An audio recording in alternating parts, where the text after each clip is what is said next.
हाँ, इसके इलाज के लिए वैक्सीन की खोज हो रही है।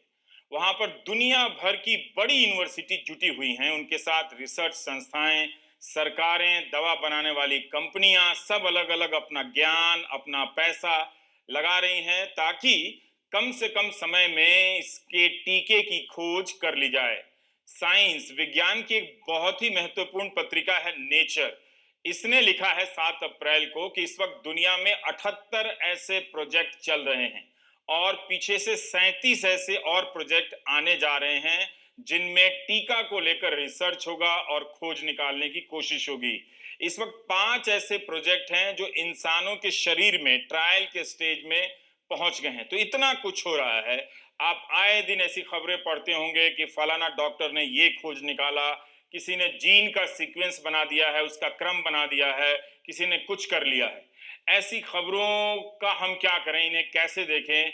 ये इस दौर में चुनौती भी है क्योंकि हम जैसे पत्रकारों की वैसी योग्यता नहीं है कि हम बदलते विषयों के साथ महारत हासिल करके आपके पास आ जाएं। आज हम एक ऐसे शख्स से बात करने जा रहे हैं जो अमेरिका में इसी तरह के एक प्रोजेक्ट से जुड़े हुए हैं, फराज जैदी। माता पिता और ये तो खुद मुंबई में पले बढ़े, लेकिन फिर भी इनका परिचय आपको विस्तार से बताना चाहता हूँ। इलाहाबाद यानी प्रयागराज के वासी इस बात से खुश हो सकते हैं कि फराज जैदी उन्हीं के शहर के हैं। पुणे के doctor D Y Patil institute of biotechnology and bioinformatics से बीटेक किया है। उसके बाद फिलाडेल्फिया की यूनिवर्सिटी ऑफ साइंस से सेल बायोलॉजी एंड बायोटेक्नोलॉजी में मास्टर किया। कॉलेरा के वैक्सीन पर रिसर्च किया है। पिछले 6 साल से विस्टार इंस्टीट्यूट में काम कर रहे हैं। यह वो इंस्टीट्यूट है जहां रुबेला, रेबीज, रोटावायरस जैसी कई बीमारियों का टीका खोजा गया।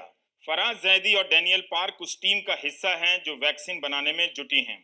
तो यहाँ पर वैक्सीन यानी टीका के खोज का काम जनवरी के अंत में ही शुरू हो गया। जैसे ही चीन ने जेनेटिक कोड जारी किया, काम में तेजी आ गई। भारतीय रुपए में देखें तो ये कोई 67-70 करोड़ का प्रोजेक्ट है। नॉर्वे का एक संगठन है, कोएलिशन फॉर एपिडेमिक प्रिपेयर्डनेस, इसने भी पैसे दिए हैं। चीन की दवा कंपनी भी इस प्रोजेक्ट में शामिल है। दुनिया के कई संगठन इसमें मिलकर काम करते हैं। तो एक तरह से आप ये भी देख रहे हैं कि दुनिया में विज्ञान और शोध से संबंधित कितनी अलग अलग तरह की संस्थाएं हैं जिनके बारे में हम आम दिनों में जानने की परवाह भी नहीं करते, और टीवी वालों को तो खैर इन सब चीज़ों के लिए वक्त भी नहीं मिलता है। तो फराज जैदी हमारे साथ जुड़ने जा रहे हैं। बहुत अच्छी बात है कि आप हिंदी में बोल सकते हैं, और कई बार ये समस्या होती है कि ऐसी जानकारियां हमारे दर्शकों तक अनुवाद के जरिए बहुत कटती छटती हुई पहुंचती हैं, सीधे नहीं पहुंच पाती हैं। तो हम बहुत आभारी हैं इस बात के कि फराज हमारे साथ हिंदी में फिलाडेल्फिया से बात करने के लिए जुड़ रहे हैं। फराज साहब, हमें थोड़ा सा आइडिया देंगे कि आपका प्रोजेक्ट, आप जहां पर जिस संस्थान में काम करते हैं वो क्या है और किस तरह का ये प्रोजेक्ट है ये? जी ज़रूर। मैं विस्टार इंस्टीट्यूट नाम की इंस्टीट्यूट है, जो बायोमेडिकल रिसर्च इंस्टीट्यूट है, जो मेनली कैंसर और वैक्सीन रिसर्च पे काम करती है। हमारा प्रोजेक्ट कोरोना वायरस की वैक्सीन, डीएनए वैक्सीन बनाने के लिए है, और वो कोलैबोरेशन में है एक फार्मास्यूटिकल फार्मास्यूटिकल कंपनी है, इनोवियो, उनके साथ है। ये हमारा अटेम्प्ट जो है वो डीएनए वैक्सीन एक कॉन्सेप्ट है, जो basically third generation of vaccines होती है, उस पे है। अगर थोड़ा टेक्निकल डिटेल्स में जाएं तो वायरस को आइडेंटिफाई करके उसका स्ट्रक्चर देख के, वायरस के स्ट्रक्चर पे एक प्रोटीन होता है, स्पाइक प्रोटीन, उसको आइडेंटिफाई करके आप उसके हिसाब से डीएनए प्रोड्यूस करते हैं, वो इंजेक्ट करते हैं बॉडी में, और आप human body immune response elicit करता है उस पर्टिकुलर प्रोटीन के अगेंस्ट। फराज साहब, हम ये भी जानना चाहते हैं कि कहा जाता है कि ये जो कोरोना वायरस है, इसके कई स्ट्रेन्स होते हैं। मतलब मैं हिंदी में कह सकता हूँ कि प्रजातियां होती हैं, कई रूप जी होते हैं। और आप एक वैक्सीन बनाएंगे तो वो एक ही रूप पर काम करेगा, तब तक वो कई और रूप बना बना चुका होगा। कुछ म्यूटेट कर हो जाने की बात होती है। तो इन सब तकनीकी चीज़ों को बताते हुए आप बता सकते हैं कि अगर कोरोना ने रावण की तरह 10 सिर रख लिए, जी तो फिर कौन से तीर चलाने पड़ेंगे? इंजेक्शन उसका कैसा आएगा?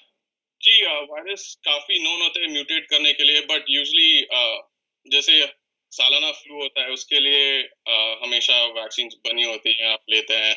उसी तरह वायरस म्यूटेट करता है, काफ़ी सारे करते हैं, बट कोशिश ये होती है कि जो कंज़र्व्ड रीजन है, उसके अगेंस्ट वैक्सीन बनाएँ, जो चेंज नहीं हो रहा है।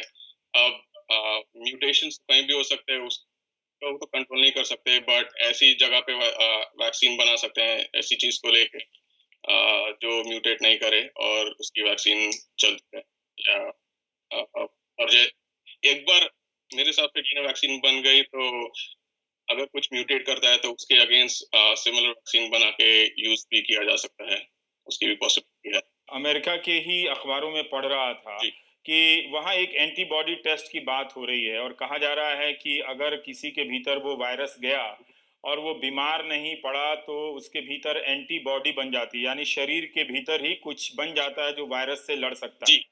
तो ये टेस्ट किया जाए और जिनके भीतर एंटीबॉडी बन गई है वो काम पर जा सकते हैं। क्या ऐसे टेस्ट और ऐसी बातों की विश्वसनीयता है इस वक्त? जी, जैसे मैंने कहा, जैसे हम वैक्सीन्स और डीएनए वैक्सीन्स की बात कर रहे हैं, वो बेसिकली जाके आपकी बॉडी में हम्म। एंटीबॉडीज़ ही बनाता है, जो आपकी बॉडी को क्षमता देती है वायरस से लड़ने की, और इम्यून सिस्टम बॉडी का डेवलप करता है, मेमोरी सेल्स बनाता है, जो याद रखता है कि ओ, इस वायरस ने कभी अटैक किया था, आगे भी हो सकता है, और इससे ऐसे लड़ना है, इसको ऐसे खत्म करना है।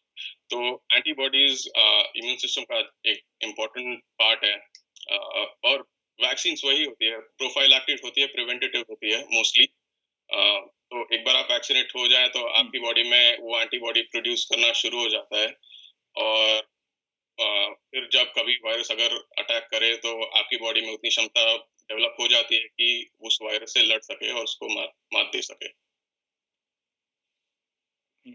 पर अभी क्या नॉर्मल जो ठीक हो गया है, जैसे यहाँ पर कई राज्यों में भारत में प्लाज़्मा ट्रायल की बात हो रही है कि जो मरीज़ ठीक हो गया है कोरोना से, उसका रक्त का हिस्सा लेकर दूसरे में डाला जाए जो बीमार है और उसके इम्यून सिस्टम को बढ़ाया जाए जिससे वो कोरोना से लड़ सके। जी। इस दिशा में आपको कितनी जल्दी कामयाबी दिखती है और ये कितना कितना मज़बूत रास्ता है आगे बढ़ने के लिए? ये एक तरीके का रास्ता हो सकता है। ये मैं हम भी रिपोर्ट्स देख रहे हैं कि प्लाज़्मा यूज़ हो रहा है, और ये एक अच्छा नतीजा है या रास्ता है जल्द से जल्द ट्रीट करने का, या से लोगों को सेव करने का। प्लाज़्मा वही, जैसे मैंने कहा, रिपोर्ट्स हैं, जी। But at the same time ये भी होता है कि आपको पूरी एक स्टडी करनी पड़ती है। जैसे क्लिनिकल ट्रायल्स होते हैं कि आपने वैक्सीन बनाई और वो कैसे चल रहे हैं, जो रिजल्ट्स चाहिए वो मिल रहे हैं कि नहीं मिल रहे हैं, वैक्सीन कैसे चल रही है। वैसे ही प्लाज़्मा के लिए भी स्टडीज़ होनी चाहिए, देखने के लिए कि वो क्या वो हुँ। सही में वैसा काम कर रहा है कि नहीं। और आई थिंक अ, अभी थोड़ा अर्ली स्टेज है, थोड़ी और स्टडीज़ होनी पड़ेगी, ताकि हम डेफिनिटिवली कह सकें कि हाँ, ये काम कर रहा है। हुँ। पर ये बॉस्टन बायोटेक फर्म जो है मॉडर्ना उसने 16 मार्च को ह्यूमन ट्रायल शुरू कर जी, दिया था। कई जगहों से ये खबरें हमें पढ़ने की मिली है कि कई रिसर्च जो हैं वो इंसानों के छोटे से समूह में इंजेक्शन दे रहे हैं, जिसे मैं अपने आम दर्शकों के लिए समझा रहा हूँ। जी, इसको ह्यूमन ट्रायल कहते हैं, ये शुरू कर जी, दिया है। कुछ लोग गार्डियन में एक रिपोर्ट पढ़ रहा था कि इसका वैक्सीन आने में 10 से 12 साल लगेंगे। आप कह रहे हैं दुनिया भर में बहुत सारे प्रोजेक्ट चल रहे हैं, ट्रायल चल रहे हैं, फिर भी इतने वक़्त क्यों लग रहा है फिर? हम क्यों नहीं जल्दी उस तक पहुँच पा रहे हैं?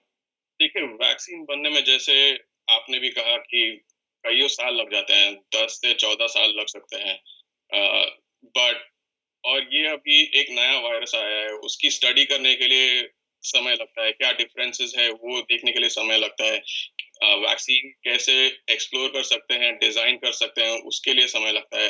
फिर बहुत सारे स्टेजेस होते हैं जिसमें से वैक्सीन को गुज़रना पड़ता है ताकि वो अप्रूव हो। जैसे प्री क्लिनिकल स्टेज हुआ, जो लैब में एकदम क्लिनिकल स्टे ह्यूमन ट्रायल से पहले होता है, उसमें काफ़ी सारे स्टेप्स होते हैं।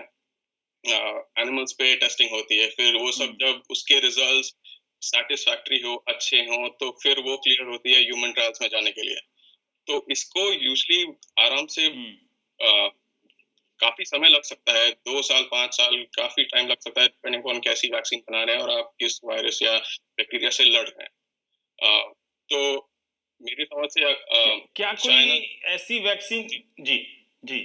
हाँ, चाइना। जी जो जी, आप अपनी बात जी करिए, वो ज़्यादा ज़रूरी है। थिंक हाँ। 10 जनवरी के आसपास चाइना से रिलीज हुआ था सीक्वेंस कोरोना सार्स कोवी 2 का, और उससे हमने और मॉडर्ना ने वैक्सीन डिजाइन की, और क्लिनिकल ट्रायल्स अगर आप देखें 10 जनवरी से मॉडर्ना मिड मार्च में, और हमारी विस्टार इनोवियो की वैक्सीन 6 अप्रैल में क्लिनिकल ट्रायल्स में पहुंच चुकी है। तो आई थिंक ये बहुत अ, इससे ज्यादा तेज कभी ट्रायल्स शायद ही सुना होगा। तो ये अपने आप में एक अच्छी खासी पर आप अचीवमेंट कह है। रहे हैं कि आप जहाँ पर काम कर रहे हैं, जी जी, आप जिस टीम का हिस्सा हैं, उसका रिसर्च क्लिनिकल ट्रायल में पहुँच गया जी है। तो ज़ाहिर है आप लोगों का जीवन भी बदल गया होगा, थोड़ा उसके बारे में भी बताइए, और क्लिनिकल ट्रायल से हमारे दर्शक, जो आम दर्शक हैं, जी वो क्या समझें फिर? जी, क्लिनिकल ट्रायल सो वैक्सीन रिसर्च क्या होता है, पहले लैब में रिसर्च होते हैं, फिर एनिमल्स में रिसर्च होते हैं, अलग-अलग तरीके के छोटे से बड़े तक। फिर और ये ट्रेडिशनल वे है कि और फिर जाके जब सब जगह सैटिस्फैक्टरी हुँ, होता है तो ह्यूमंस में जाता है। उसको क्लिनिकल ट्रायल्स तब हुँ, शुरू होता है ह्यूमंस के अंदर। तो अ, हुँ, जो हमारा क्लिनिकल ट्रायल्स विस्टार इनोवियो का क्लिनिकल ट्रायल डिज़ाइन है, उसमें क्लिनिकल ट्रायल्स के अलग-अलग फेजेस होते हैं, 1, 2, 3 और काफ़ी समय 4 भी यूज़ होता है। 1 में कम लोग एनरोल होते हैं, स्टडी छोटे ग्रुप ऑफ पीपल में होती है, उसमें सेफ्टी देखते हैं, वो सबसे इम्पोर्टेंट चीज़ होती है हुँ, कि अगर आप किसी को कोई वैक्सीन दे रहे हैं, वो सेफ है कि नहीं? आप किसी वायरस के अगेंस्ट दे रहे हुँ, हैं, अगर वो वैक्सीन ही कहीं नुकसान ना कर जाए, एडवर्स इफेक्ट ना क्रिएट कर दे बॉडी के अंदर, तो वो पहले सेफ्टी चेक होती है, हुँ, टेस्ट हुई जाती है। फेज 1 में बहुत कम नहीं, but decent number of subset होता है लोग का। अलग-अलग चीज़ें आप ट्राई करते हैं, डोसेज़ काफ़ी समय होते हैं, अलग-अलग वैक्सीन का डोज़ ट्राई करते हैं। तो आप लोग फ़ेज़ 1 पार कर गए हैं या फ़ेज़ 1 में हैं अभी? फेज 1 शुरू हुआ है, आई थिंक लास्ट मंडे जो अप्रैल 6 था, तब फेज 1 शुरू हुआ है, जिसमें हुँ, पहले सब्जेक्ट को वैक्सीनेट किया है वैक्सीन से। और ये क्योंकि बहुत हुँ, ज़रूरी है, अभी ज़रूरत है इस वैक्सीन की, इसलिए रोलिंग बेसिस पे कर रहे हैं कि जैसे-जैसे आइडेंटिफ़ाई हो रहा है, जैसे-जैसे लोग एनरोल कर रहे हैं स्टडी में, वैसे-वैसे वैक्सीनेट कर रहे हैं, और उसका अलग हुँ, रेजिमेन होता है कि कितनी दफ़ा वैक्सीन दी जाएगी, और कितनी दफ़ा वो आके ब्लड देंगे ताकि उस पे टेस्टिंग हो सके और पता चल सके कि एंटीबॉडीज़ बन रही है कि नहीं, बॉडी इम्यून रिस्पॉन्स दे रहा हुँ, है कि नहीं। सो अभी फेज़ 1 है, हुँ। इसके बाद तो फेज़ 2, आपने इस 3 जी, होगा। आपने इसका जवाब नहीं दिया कि आप लोग कितना काम कर रहे हैं इसके लिए, और जी। आपकी टीम में कितने लोग हैं, जिन्होंने इस दवा को क्लिनिकल ट्रायल के फ़ेज़ 1 तक पहुँचाया है? जी जैसे मैंने कहा, ये कोलैबोरेशन है, इनोवियो फार्मास्यूटिकल है, हम एकेडमिक रिसर्च लैब है विस्टार में। तो हमारी विस्टार के लैब में जहाँ रिसर्च होती है, हमारी टीम में कुछ 25 से 27 लोग हैं जो राउंड द क्लॉक काम कर रहे हैं। ये भी है कि इंस्टीट्यूट वाइज काफी डायरेक्शंस हैं कि सोशल डिस्टेंसिंग मेंटेन करना है, मीटिंग्स आप अब ऑडिटोरियम या हुँ, कॉन्फ्रेंसेस रूम में कर नहीं सकते, तो काफी इंटरेस्टिंग टाइम्स है, क्योंकि जो हम यूजुअली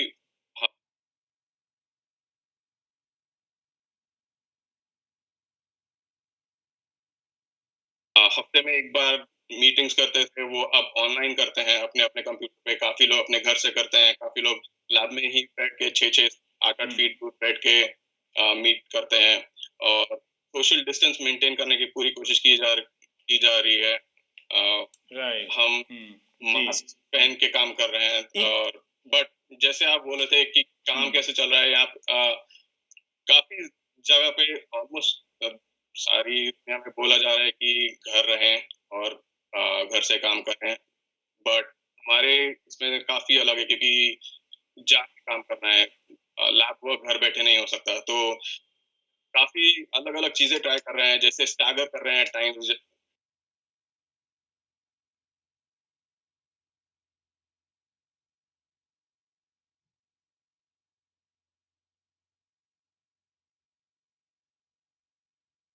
अगर 30 जन को आना है लैब, तो सुबह कोई आ रहा है, कोई शाम को आ रहा है, कोई रात को आ रहा है। काफ़ी सारे एक्सपेरिमेंट्स होते हैं जो ओवर अ पीरियड ऑफ 3, 4, 5, 6 दिन जाते हैं। उसको कोशिश की जा रही है कि जल्द से हम्म। जल्द खत्म किया जाए। तो काफ़ी लैब मेंबर्स हैं जो रात को 2-2, 4-4 बजे तक लैब में रहते हैं, काम करते हैं। काफ़ी इंटरेस्टिंग टाइम्स है, बट हम्म। चैलेंज है तो एक्सेप्ट करना है, उससे आह, भिड़ना है। आपकी टीम सफल होगी, मुझे ऐसा पूरा विश्वास है। जी, भारत में एक बात फराज इस बात को लेकर हो रही है कि इससे लड़ने का एक तरीका ये भी है कि हम अपने इम्यून सिस्टम को बढ़ा दें, प्रतिरोधी क्षमता को। जी, तो इसके लिए ये चीज़ें खाएं या फिर इसके लिए कोई इंजेक्शन बनाए, जैसे आईसीएमआर, जी, भारतीय चिकित्सा शोध परिषद ने कहा कि वो भी इम्यून बढ़ाने के लिए वैक्सीन के ट्रायल पर प्रयोग कर रहे हैं, उसका उसमें आजमा रहे हैं। जी। क्या इस इम्यून को बढ़ाकर भी लड़ा जा सकता है क्या? एक प्लाज्मा हो गया, एक वैक्सीन हो गया, एक इम्यून बढ़ाकर क्या कोई लड़ सकता है क्या? क्या ऐसा कोई डेटा है कि इस बीमारी से वही मरा है या वो गंभीर हुआ है जिसका इम्यून सिस्टम शरीर में लड़ने की क्षमता या ताकत कम है? अच्छे इम्यून सिस्टम वाले लोग मरे नहीं हैं या गंभीर नहीं हुए? जी, ऐसा कहा जा सकता है, जैसे मैंने कहा अभी डेटा मैं नहीं समझता कि इनफ है प्रिंट में कि कहा जा सके, बट ज़रूर वायरस से लड़ जो वैक्सीन भी होती है वो बॉडी को एक क्षमता देती है, इम्यून सिस्टम को क्षमता देती है लड़ने की। तो बेसिकली आपका सब डिफेंस इम्यून सिस्टम ही सँभाल रहा है। जितना अच्छा आपका इम्यून सिस्टम होगा, उतना अच्छी आपके पास क्षमता है किसी भी फॉरेन बॉडी से लड़ने की। तो ज़रूर आप जितना ज़्यादा अच्छा इम्यून सिस्टम है, हुँ, उतना ज़्यादा आप परसेंट वाइज़ सेफ रहेंगे, बट मेरे हिसाब से श्योरली नहीं बोल सकते कि नहीं होगा। अ, और ये भी देखा जा रहा है हुँ, कि हाई रिस्क पीपल जैसे काफ़ी लोग हैं जिसको ऑलरेडी प्री लाइन कंडीशंस है, उनके ऊपर अगर वायरस अटैक कर रहा है तो हुँ, शुरुआत में तो डेथ रेट में ज़्यादा थी, वो भी देखा जा रहा था। तो हाँ, इम्यून सिस्टम का हुँ। बहुत बड़ा हाथ है और अगर आप उसको बूस्ट कर सकते हैं तो ज़रूर करना चाहिए। फराज, एक आखिरी सवाल कि आपकी टीम में जो 25 से 27 लोगों की टीम है, उसमें कितने भारतीय हैं? जी, अगर मैं गिनने चाहूँ तो 4 से 5 भारतीय हैं। जो अलग-अलग चीज़ करते हैं। हुँ, कोई पीएचडी स्टूडेंट्स है, कोई पोस्ट डॉक है, हम प्रोजेक्ट मैनेजर हैं, तो हुँ, कोई मास्टर स्टूडेंट है, तो हुँ। अलग-अलग चीज़ के बट अ,